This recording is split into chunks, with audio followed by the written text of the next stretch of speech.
Хүнс мэдээ аж ахуй яам, Улаанбаатарын захирчийн албанаар зохион байгуулдаг намрын ногоо төрөлд амжилттай оролцож хаан брендийн Чабата нэрийн талхаараа бол шилдэг хүнсгсэн шагналыг хүртсэндээ баяртай байна.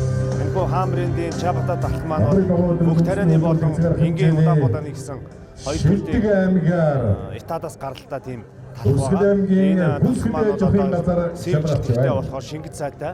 Мөн энэхүү талхаа бол бид нэр хольж бол одоо миксж савладаг болохоор гэр бүлийн гишүүд бол өөрсдийнхөө хүссэн хэмжээгээр одоо ирэх юм давуу талтай байгаамаа. Баярлалаа. Энэ шагналыг авснаа маш их баяртай байна. Тэгээд энэ төсөл маань ерөнхийдөө 2018 оноос хойш хэрэгжээд явж байгаа.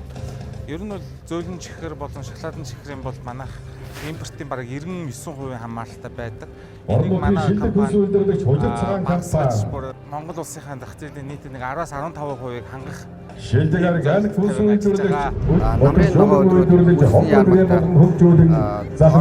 таны улам амжилттай яам бол нийслэлийн хамт олондоо маш баярлалаа. Тэгээд орон нутгаас оролцож байгаа болон дотоодын нийт баялаг бүтээгч нартай энэ сайхан өдрийн мэнд хүргэе. Тэгээд өдөмж органик гэдэг манай компани маань өөрөө органик бүтээгдэхүүний төрөлд шилдэг бүтээгдэхүүнээр шалгарсандаа маш их баярлалаа.